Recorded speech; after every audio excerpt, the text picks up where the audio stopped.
सभी बच्चों को हमारा नमस्कार।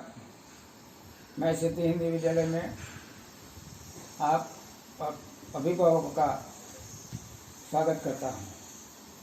आज मैं जो वीडियो भेज रहा हूं ये दूसरी विधि, परंपरित आधार की विधि किसे कहते हैं इसके बारे में समझाने जा रहा हूं। इस विधि में प्रत्येक वर्तमान वर्ष हेतु उसके तुरंत ही गत वर्ष को आधार वर्ष लिया जाता है। जैसे कि वर्ष 2015 के सूचकांक के लिए 2016 के सूचकांक के लिए 2015 को आधार वर्ष लिया जाता है। आधार वर्ष बदलता रहता है, याद रखना। अचल आधार विधि में आधार वर्ष बदलता नहीं है, जबकि परंपरित आधार की विधि में आधार वर्ष बदलता रहता है। बार बार आधार वर्ष बदलते रहने से इस विधि को परंपरित आधार विधि कहते हैं। परंपरित आधार विधि किसे कहते हैं, ये परिभाषा आ गई। इस विधि में वर्तमान परिस्थिति को उसके समीप की भूतकाल की परिस्थिति के साथ तुलना की जाती है। यानी 2016 का जो मूल्य हो तो उसके पहले का 2015 का मूल्य लिया की तुलना की जाती है। इसका सूत्र है परंपरित आधार विधि का सूचकांक बराबर चालू वर्ष का चल शून्य और गत वर्ष का चल शून्य। चल शून्य यानी वर्तमान गुणा 100, यानी I बराबर P1 बटा P0 गुणा 100।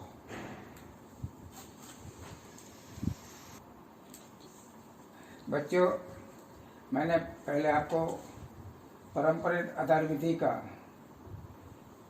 अर्थ, परिभाषा और उसका सूत्र के बारे में समझाया।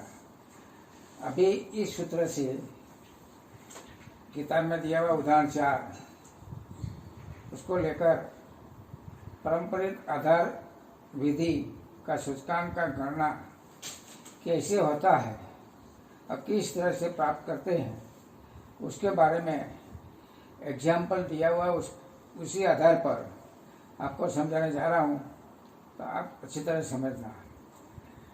प्रश्न है, एक कंपनी के वर्ष 2014 के प्रत्येक 2 मास के अंत में शेयर के बंद होने वाले मूल्य संबंधी मूल्य दी गई है, तो उसका परंपरित विधि द्वारा गणना कीजिए, यानी सूचकांक प्राप्त कीजिए। मास दिया महीना जनवरी, मार्च, मई, जुलाई, सितंबर और नवंबर। मूल्य दिया हुआ रुपये में 22 दिया हुआ 21.20, 23, 22 और 23। फिर आपको दिया है 24.17, 70 और 26।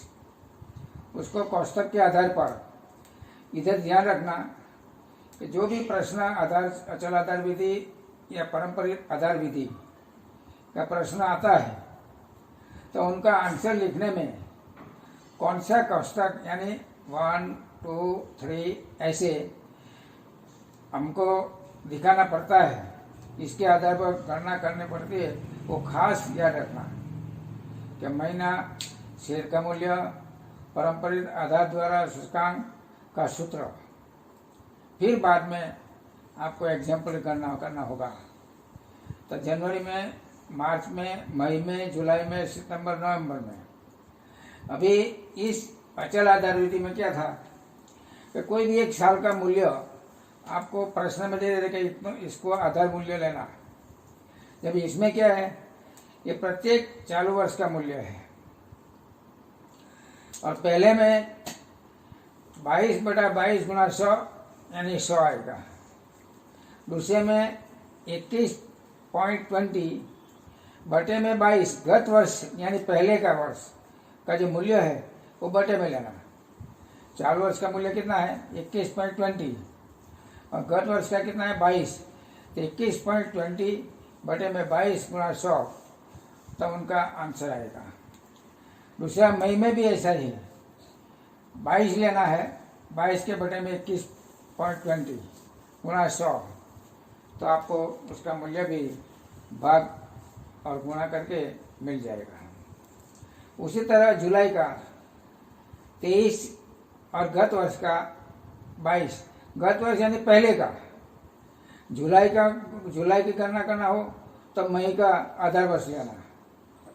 P1 आपका आएगा जुलाई का 23, P0 आएगा 22, P1 बटा P0 यानी 23 बटा 22 गुणा 100, तो बराबर आपको 104.55 जितना आएगा। उसी तरह सितंबर का P1 आपका आएगा 24.70 और P0 आएगा 23 गुणा 100 107.30। नवंबर का 26 P1 और P0 24.70 गुणा 100 बराबर 108.26। आपको अचल आधार विधि में जो P0 आता है वो चेंज नहीं होता है, एक ही होता है।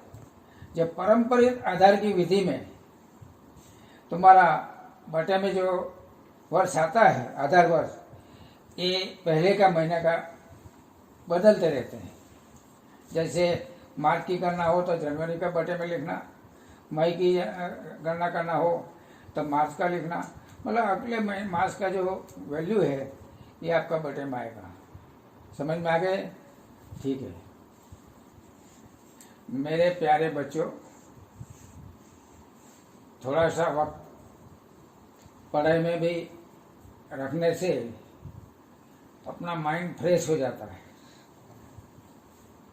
तो ये जो एग्जाम्पल आपको मैंने समझाया, उसको मार्च महीने का जो गणना करना है ये किस तरह से गणना किया जाता है, उसके बारे में मैंने इधर गणना करके बताया हुआ, ये समझिए।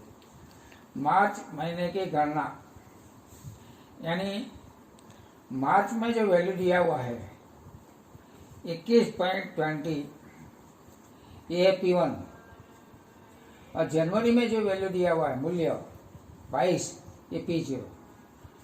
अभी पारंपरिक आधार विधि सूचकांक प्राप्त करने के लिए आपका जो सूत्र है कि I बराबर P1 बटा P0 गुणा 100। P1 आपका कितना आएगा 21.20, ये ऊपर आएगा, और P0 कितना है P0 बराबर 22, ये 22 नीचे आएगा।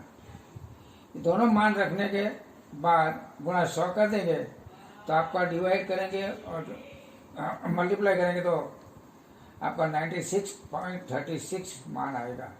उसी तरह मई, जनवरी, सितंबर, नवंबर की गणना की जाती है।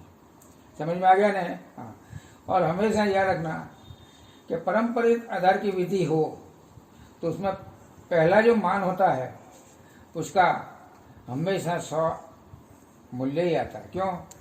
कि P1 बराबर भी 22 और P0 बराबर भी 22, तो इसकी गणना करेंगे 22 बटा 22 गुणा 100 तो 100 ही आएगा। Thank you.